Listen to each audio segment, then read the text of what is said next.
Decades of hard work building up the $500 million live cattle trade came crashing down overnight this week following the Four Corners program about animal welfare abuses in Indonesian abattoirs, complete with the screening of horrific scenes of brutality. The federal government's decision to halt the trade was swift, but what happens now? And what does it mean for the top end's economy, where the live cattle business is so important? I spoke to Australia's biggest cattle producer, AAco chief David Farley, who had to issue a big profit downgrade this week after the ban was announced. Well, David Farley, what's the state of play in the industry right now? Well, state of play at the moment is definitely in the hands of the Australian government. Julia Gillard, Joe Ludwig, we're looking for direction from them. We need to know a timetable. We need to know terms, condition, accreditation. What is the process required to get this going again? There's many, tens of thousands of head of cattle at the moment literally directed to the north, directed towards Indonesia. There's an industry that works on a seasonal flow, and there's a genetic flow within the animals themselves that won't stop. And the industry at the moment is sitting in bated breath, it's idled, and the only people that can give it direction are the Prime Minister and Joe Ludwig himself. Well, at what point does this become a real problem? It's a real problem today, Alan. Decisions are having to be made to either feed cattle in yards, put cattle back on trucks and send them back to their origins. Decisions have to be made on the stations themselves, what to do with cattle. Decisions are having to be made with staffing. Decisions are having to be made with truck companies. It's not a matter of when, it's a matter of now. We're dealing with living, breathing animals. We're dealing with a seasonal window of opportunity of time, and we're dealing with commerce. But more importantly, we're dealing with, the big picture, the big issue is we're dealing with animal welfare. Well, speaking of animal welfare, did you know before Tuesday how the cattle were being treated in Indonesian abattoirs? Look, no, the reality of the Four Corners program was gut-wrenching to every pastoralist, including ourselves. We stand on equal foot with any Australian. We were disturbed, horrified at what we've seen. I personally have never seen anything of such an horrific nature, and I'm sure most of my pastoralist friends haven't as well. We need to congratulate Lynn White. She's done a fantastic job bringing it to our attention. We've got an industry representative body that's looking after our interests. They weren't able to bring it to us as graphically as what Four Corners has been able to deliver it to us. And more importantly, they've been able to deliver a message that will create action, will fix the problem. They've put an immediacy to it. There's been a structural failing within our industry in delivering the message and the reality of what was happening over there.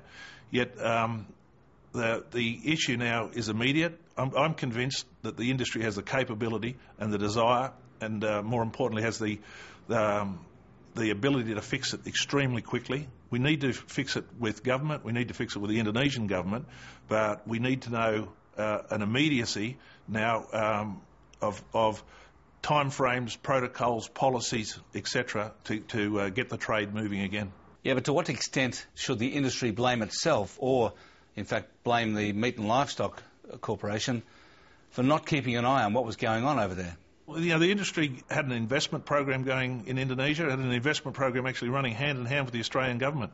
The industry expanded. I don't think the industry moved fast enough, hard enough, invested quickly enough, and their reporting back to its members was, without doubt, not as detailed or as deep as what Four Corners and Lynn White have been able to deliver back.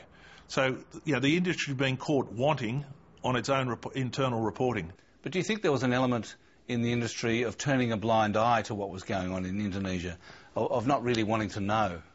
No, look, if you take it from the people that count here are the pastoralists. It's their dollars that go into the MLA budgets, and it's their representatives that sit on the boards. I don't think it was a matter of turning a blind eye, not at all. I just think it was inadequate investment decisions, inadequate internal auditing decisions, and an industry that was going that fast that our industry wasn't keeping up with its rapid expansion. Right, well, the Minister has said that he's going to appoint an independent reviewer and that the live cattle trade has been suspended until that review is completed. but only until then. So basically you're on the same page. I mean, what you're saying, though, is that while the review's taking place, the live cattle trade should continue. Is that correct? The reality is there's a seasonal flow that's happening now. We're dealing with living, breathing animals that are positioned, ready to go. Decisions need to be made around those today, this evening, at lunchtime. Do we feed them in the yards? Do we disband these animals? Do we put them back on trucks? Do we send them south? What decisions need to be made today? There are facilities in Indonesia that are well accredited to meet the standards that are being called upon, and it seems inequitable that those facilities are suspended and put in limbo. There's ships sitting idled in harbour at great big demurrage charges. There's, as I said, there's cattle in yards, there's trucks waiting. There's a flow system on now that needs to be addressed. So is it a matter of money? I mean, are you saying that the federal government should now pay for whatever happens to the cattle now from where they are, whether they're slaughtered in Australia or sent back to where they're from? No, look. First and foremost, it's not a matter of money. This is a matter of getting animal welfare right. This is not an issue of a suspended trade or a banned trade. This is about managing, banning, and eliminating animal cruelty out of our food chain supply systems. Yeah, but who should pay for what happens to the cattle now? Well, the real issue now is that we need decisions being made now. At the moment, the biggest operators in animal welfare at the moment in Australia is the Australian government itself.